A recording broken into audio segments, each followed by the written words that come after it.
Hey guys, welcome back. And we are finally doing JWT tokens. Hooray! All that work, and we finally have a system ready to go.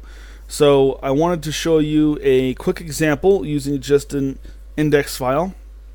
And then I'll dive into the code and show you what I did. The reason why we're not starting with the code to begin with is because I actually started a video doing that, and it went on and on and on, and I realized that I think it's a big waste of time to show you all the code I wrote, and best to show you what I did and the reasons behind what I did, and then put the code on GitHub, and that way you can kind of see yourself, and play with the code yourself, instead of sitting here for 2 hours watching me type all this code out, because there's quite a bit to it. So real quick, just in case you're not familiar with what JWT is, basically it allows you to store session data on the in a packet that's not, it's really hard to decrypt, and then send that packet back up to the server. The server decrypts it using the private key, takes all the data out of it, and pulls out user data, whatever it needs out of that packet. Make sure you're authenticated. Checks the expiration date on it, and that way you can connect from almost any device with the same. Well, there's a lot of things. It allows you to connect from almost any device with the same packet. Also allows you to store sensitive data on the client, which is nice. If you're having, you'll see. If you want to know more about JWT, go ahead and read up on it. There is a GoLang JWT package that we'll be using right here. And I don't know how to say that word, so I don't know. DGRI, Jalva, I'm not sure. jwt-go. This is a GoLang implementation of JSON Web Tokens, okay, which is what JWT stands for. All right. There is a new version coming out. As far as I'm aware, they're not releasing it anytime soon. But just a quick note: if you do this, we're going to be using 3, and 4 is coming out relatively soon. So look out for that. I'm gonna probably my work. We're already using 3 in production, and I'm probably going to stick with that for a while. Anyway, let's dive into it. Okay. So I wrote a quick little index.html file here to show what's going on, and as you can see, it's really simple. It's just a basic HTML file, and not even using Pug here, just a super basic index file here. I decided to put a little title because why not? And then a form where we have the action where we're submitting the request to. We have the method of course of post. We have email and password here, and then we have a type of submit. So let's go ahead and do that. Okay, nick@mail.com and the password. Now, if you remember before, what we had done is we had created a user in the DB. And if you haven't done that, then I suggest you go ahead and do that, or watch the previous videos. We use the migration file to create that user, right? Okay, and then of course we attach it to our application.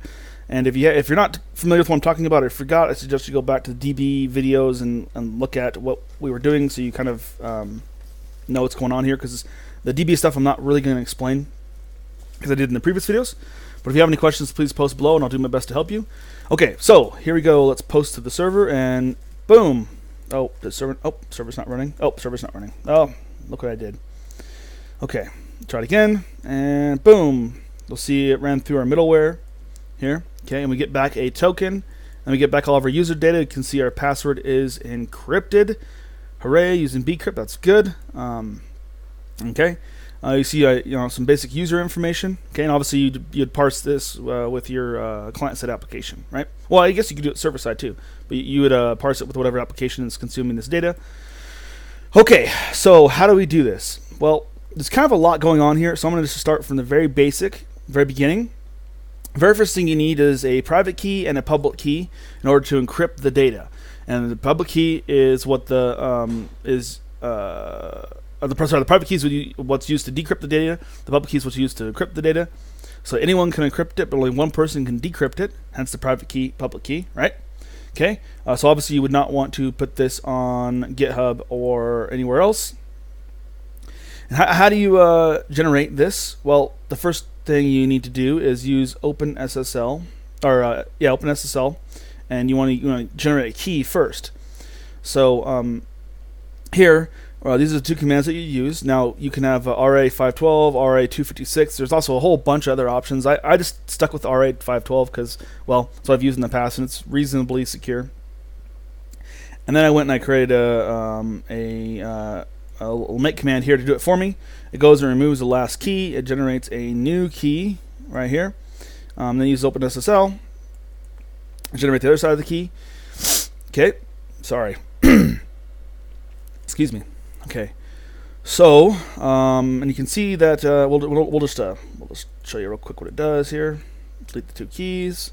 We'll do make create keys like so, or key, or is it create key? Create keys, make create keys, make create keys. Oh, that's because I already deleted them.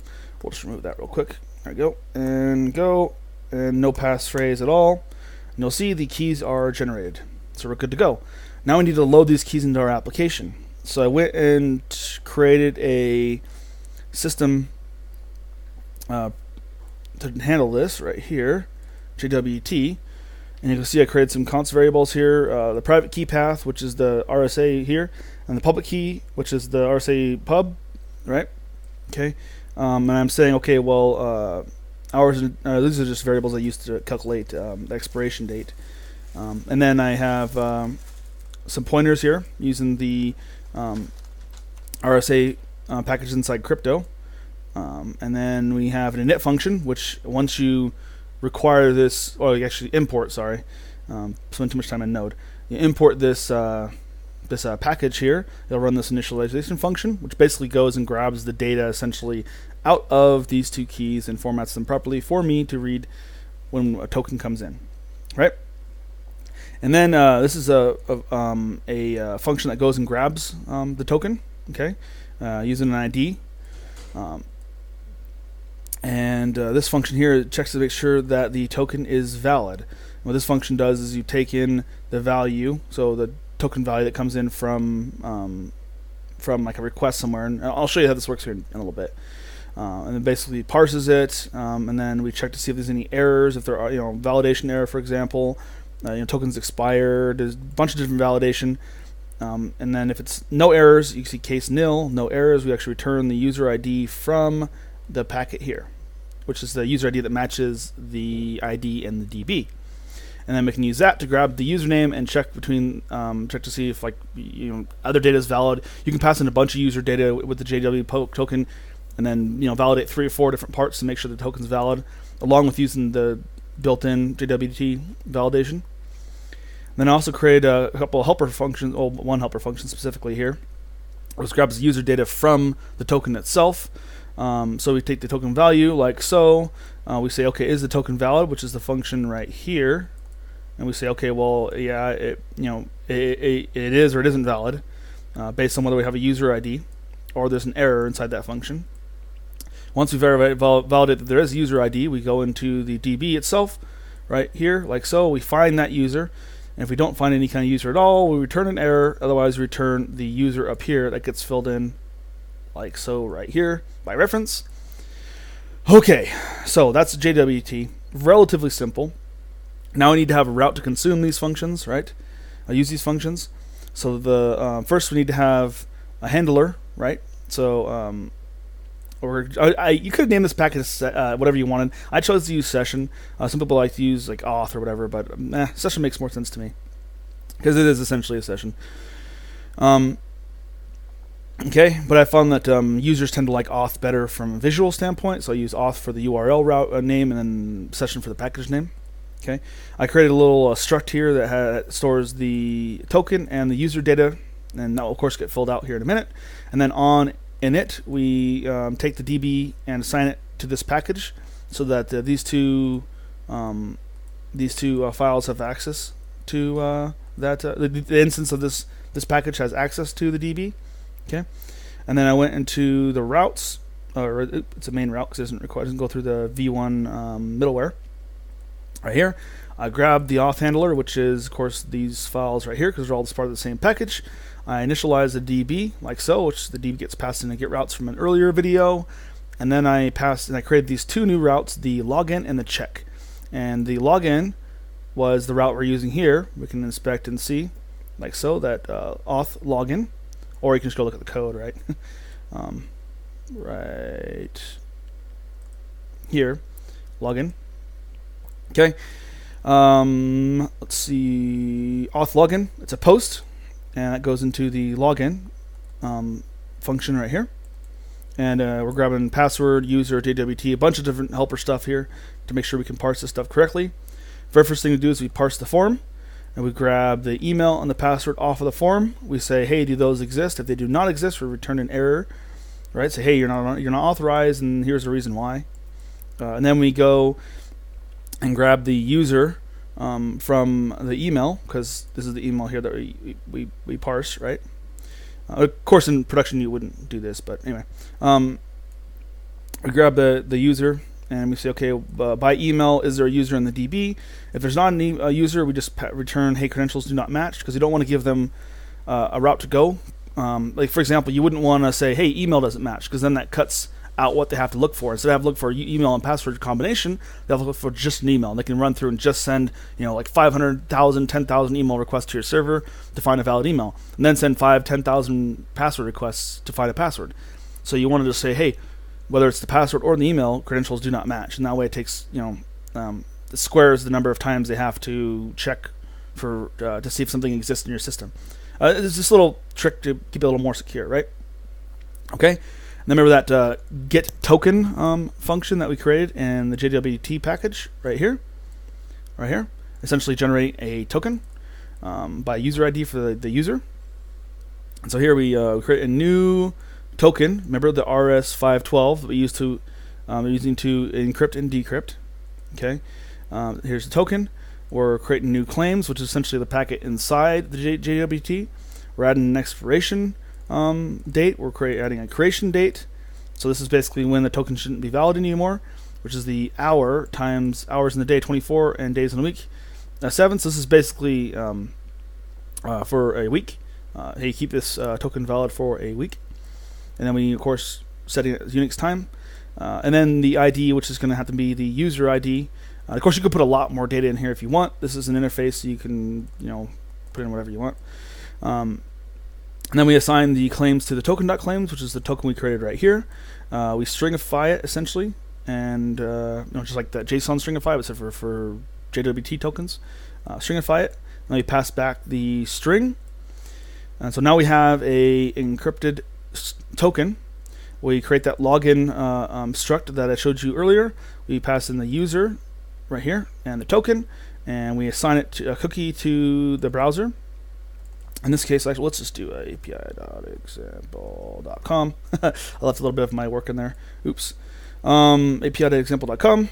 Okay, and then we set the value of this cookie as the token right here, and we set the path, and raw expires. Okay, we marshal the packet, and we send it back to the user, which is what we did here, and this is the packet we get back.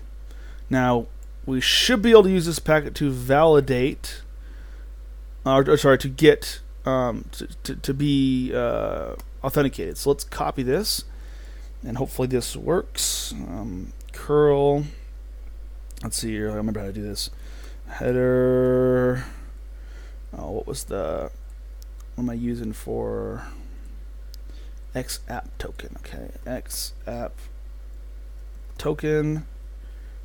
Paste that in, and then we should be able to use HTTP localhost port 3000 and 3000, and then auth, and then check. It should return valid, hopefully. Come on.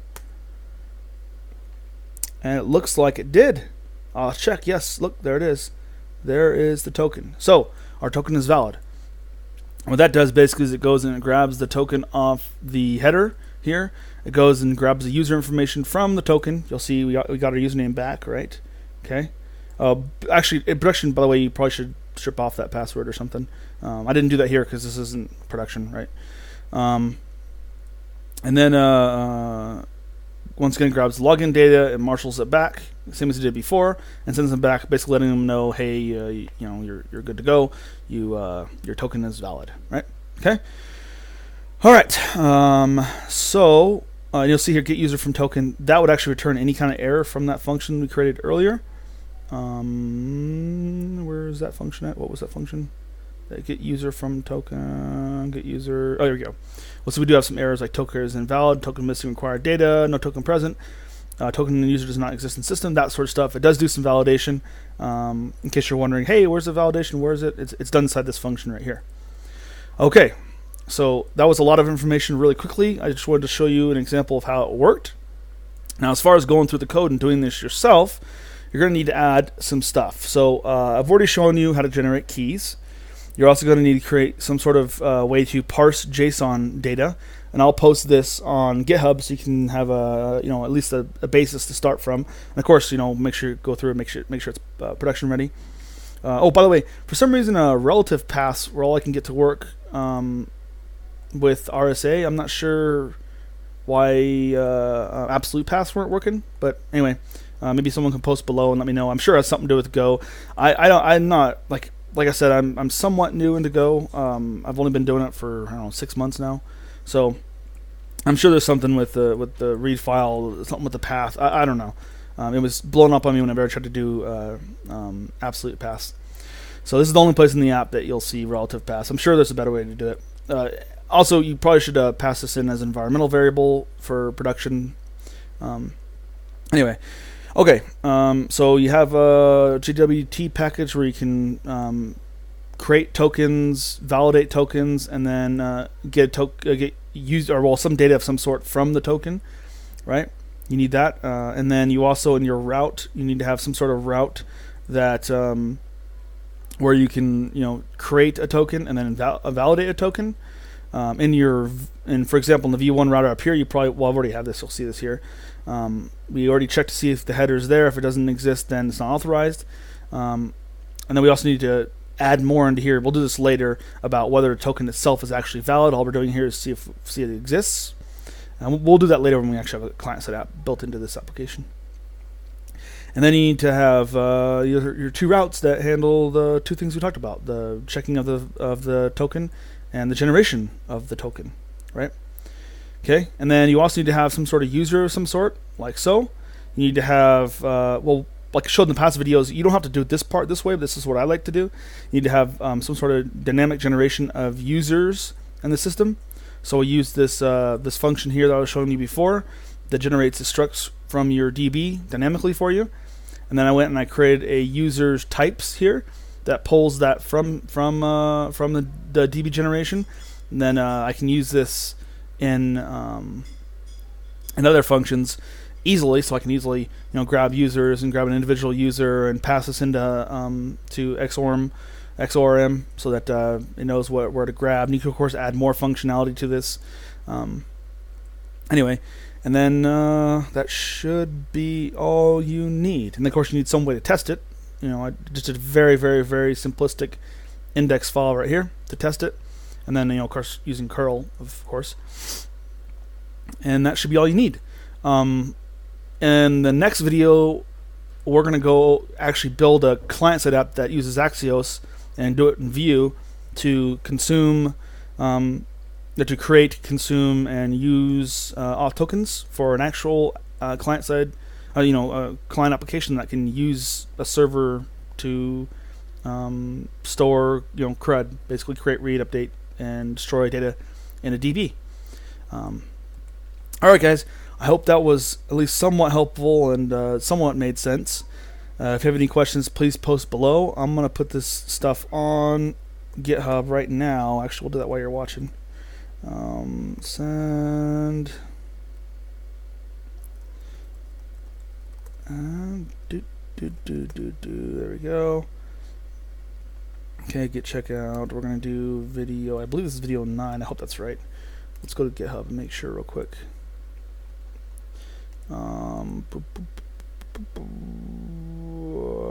Repositories. I believe it's video, yes, this is video 9. So, video 9. So check out this one. We'll send it up like so. I really need to use git cache. I'll do that right now, actually. So I'm really getting tired of typing this out. Cache here. Scroll to the bottom. And there we go. Send.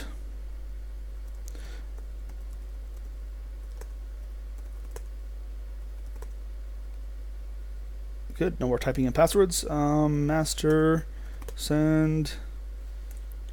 Okay. And it should refresh. Video 9. There you go. This is all the code for the project we just saw for the server side, and the next video we'll do client side. Thanks again, guys, and I'll see you next time.